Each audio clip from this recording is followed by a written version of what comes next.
Hello, Cross Park. We have a video today that we hope will be informative as we talk about our financial situation and as we talk a little bit about the prospect of meeting together in the future. Now, as we all know, we're living through odd times. This crisis has affected our public health, our financial situation, our ability to meet together, and many things that we all used to consider part of our normal everyday lives now are different in so many ways. This is true for the church as well. As we think about our finances, we are living in a time that many financial analysts are wondering if it will be as big a shock to the system as even the Great Depression from the 1920s and 30s. We don't know for sure how quickly the U.S. economy will bounce back, and although we hope and pray that it will do so quickly, the reality is that our individual and family finances and our church finances are affected by living through this kind of economic shock. Now, in Cross Park's history, we've always been a generous people. We've always been financially stable because you, the members of Cross Park, have given generously. This has never been more true than the last 2 years when we've gone through our Thrive initiative and you gave generously. I think we learned about generosity, both financial and in other ways, of giving of ourselves to what God is doing. But here we are in this time of financial uncertainty. What should we do about that? One of the options that we have considered is whether or not to apply for the Payroll Protection Program loan through the Small Business Administration from the U.S. government. And anytime you think about that, you have to ask the question, is that okay? Is it a good idea at a philosophical or theological level to take money from the government? Well, in one sense, we already do that. We benefit from public money in a variety of ways. One is that we meet in a public building in our case. And two is that we are a tax-exempt entity. And we did that by being a nonprofit and meeting the criteria for being a tax-exempt entity by the IRS. So we already, in one sense, benefit from public money or from the lack of having to pay taxes. But there's a much more compelling argument. Throughout church history and in the Bible, God's people have benefited from secular or even pagan governments giving to what God was doing. And so a great example is in the book of Nehemiah. When Nehemiah is called by God to go rebuild the wall around Jerusalem, he goes to the Persian king Artaxerxes. And Artaxerxes offers to Nehemiah wood from the king's forest. And so this pagan king offers resources that God's people are able to use to do what God has called them to do. And we see in this case that theologically then it's perfectly fine for us to accept a loan from the government for this short-term period to help cover our instability. But the theological question is not the only question. There are lots of other questions that we've considered. And to talk more about those, I want to pass it on now to Andy Schmidt. Thanks, Jeff, and hello, Cross Park. This is Andy Schmidt coming to you on behalf of the deacons and the finance team, and just wanted to take a couple minutes to provide a little more information on the Payroll Protection Program itself and some of the considerations that we discussed as we were deciding whether or not to pursue this program. So the Payroll Protection Program is part of the larger federal CARES Act that was signed into law. It's meant to help small businesses, nonprofits, and churches weather the economic uncertainty that's been caused by the coronavirus. And so obtaining funds in the program is through a forgivable loan.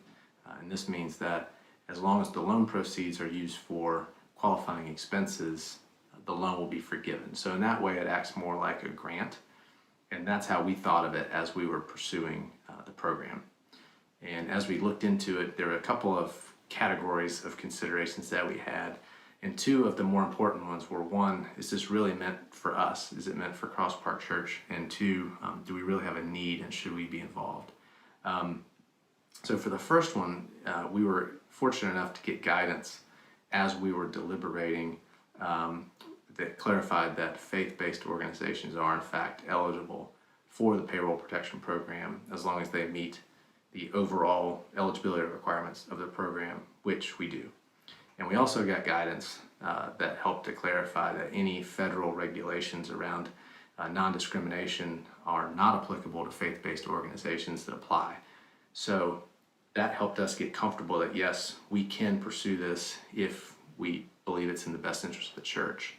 And to that end, we really discussed it at length, and with the reality that we're facing some long-term impacts of the coronavirus, that are going to be with us for quite a while. We anticipate some downward trends in giving and some upward trends in the need of mercy funds, both internally and externally. And so the combination of those two things have caused us to look at our budget really closely. And while we were doing that over the last 6 weeks, we have actually seen a decline in giving. And so we've worked to put together even a scaled down budget of what would those essential costs be to maintain payroll, to support the missionaries that we support, the church planners that we support, and to make sure that we have mercy funds for needs that arise.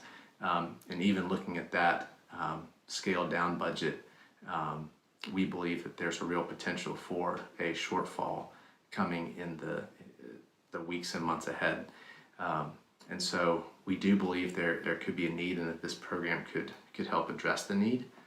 And so the finance team, the deacons, and the elders have had many long, hard, challenging conversations about it, but ultimately came to a consensus that this is something that we should pursue, and that it may very well be part of God's provision for Cross Park during this unprecedented season.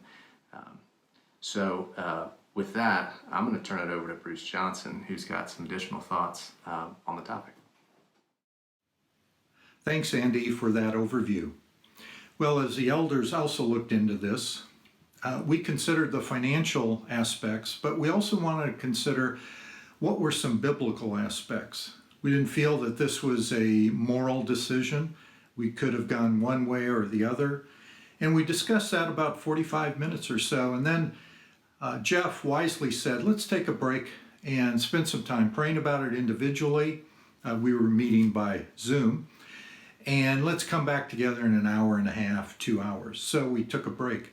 Well, I went out and started cutting the lawn and thinking about what did the Lord want to teach us, or what kind of perspective did he want us to have? And so in the middle of cutting the grass, a word came to my mind: reliance. And I started to reflect on how God really wants us to have our full reliance upon him. We've learned that through the Old and New Testament. The people of Israel oftentimes sought their reliance on other things. And I think in the case of this opportunity for this low-risk loan from the U.S. government, we don't want our reliance upon the U.S. government. We want our reliance upon the Lord.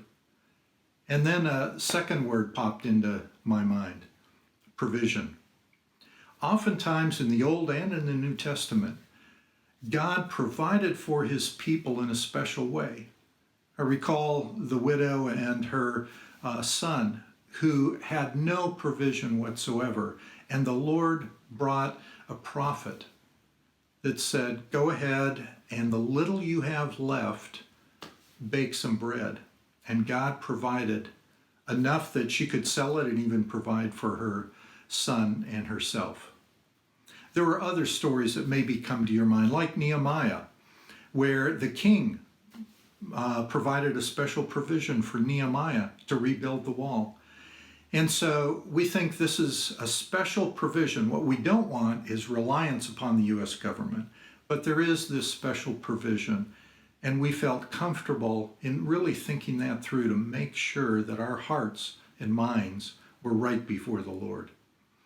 Now, we also want to say thank you for the generosity that you at Cross Park members have really provided for us. Over the last 2-3 years, we've been learning a lot about that. And that's where our hearts should be. We should be reliant upon the Lord, see his provision, and then be generous people. May that continue to be us, Cross Park Church, as we move forward. Okay, over to you, Jeff. Thanks to Andy and Bruce for sharing that perspective. I want to cover a few more things. First, Andy did mention that we have experienced some shortfall in giving over the last 6 weeks. This is not surprising. But for some people, like for me, this may be simply a matter of you being behind on your giving. I've been behind in my giving, not because I can't or won't give, but simply because we're out of our routine. I really like to give as my physical participation in worship. I like putting that check in the offering basket. And without the ability to do that right now, I have gotten behind on my giving. So yesterday, I went out online and caught up on my giving. So if that's the case for you, if you're simply behind and are able to catch up somewhat or all the way on your planned giving, please do that. You know there's a variety of ways to do that. You can send your check to the church office. You can go through your bank online portal and do online bill pay, or you can click on our website and check out the ways to give online through Breeze. We do believe God's going to provide for us. It may be that we go through a period of financial downturn that affects our church, but as you give whatever you can in terms of God's calling for you and your family, we know that God will provide for us. So please do give as you are able and catch up if that's something you need to do.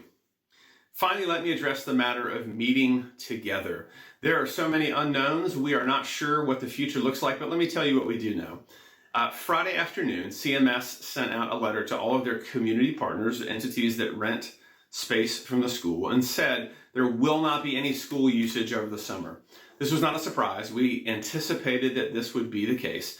And so we know for sure we won't be back at Smithfield for a while. So what does that mean? Well, the elders are spending lots of time and effort and prayer considering what our options are. I'll be honest with you. We're not quite sure what we will do during phase 2. We have some ideas. We're hoping to organize some opportunities for people to meet in smaller groups. We've already said that. But we are waiting to hear more input from Governor Roy Cooper later this week and from Mecklenburg County as they continue to interact with what Roy Cooper says. We want to make sure that we're being wise. We neither want to live by fear, nor do we want to be reckless. We want to try as best we can to follow the advice given to us, but we also want the time to process and evaluate that advice and pray about it before we make any firm decisions. The reality is that at Cross Park, there will be a variety of feelings and experiences when it comes to meeting back together. Some of you are naturally more cautious. Some of you are naturally less cautious. Some of us also live in fear, and some of us live recklessly. We want to try to be patient with one another as we reopen. And so we ask you to be patient with us. We will be communicating with you, hopefully at the end of next week, as soon as we've had time to really process together what the governor has said and what Mecklenburg County is saying. What will our next phase of reopening be? Now, in our case, we have the advantage and disadvantage of not having a physical indoor space to meet in. So we don't have to worry about that, but we've got to figure out what will we do. So please pray for your elders and deacons. As we continue to pray and think about what's next, we want to do what's best. We don't want to move too fast or too slow. We don't want to simply do something because we're able to do it. We want to do what's best. So in the short term, for a while at least, we'll continue to offer the digital worship services that we've been doing to you. We know it's not the same thing, but it is a way for you to worship and engage. And then be on the lookout for us next week telling you more. Furthermore, we are going to be sending out a survey just to get your input on sort of your comfort level on a number of topics. That will just help inform our decision making. So when you see that survey come out in the next week, please reply to it as quickly as you can so that we can take into account how you're feeling about all of these things. We miss being together, and it may be a while before we're truly all together again. But we will be working hard to be wise, to ask God for the wisdom that we don't have naturally, to help us make good decisions. And we look forward to continuing to connect with you in a number of ways. If there are any needs that you have, any ways we can pray for you or minister to you tangibly, spiritually during this time, please do let us know. Thanks for your time, Cross Park. I hope this was informative. Let me know if you have any questions. Take care.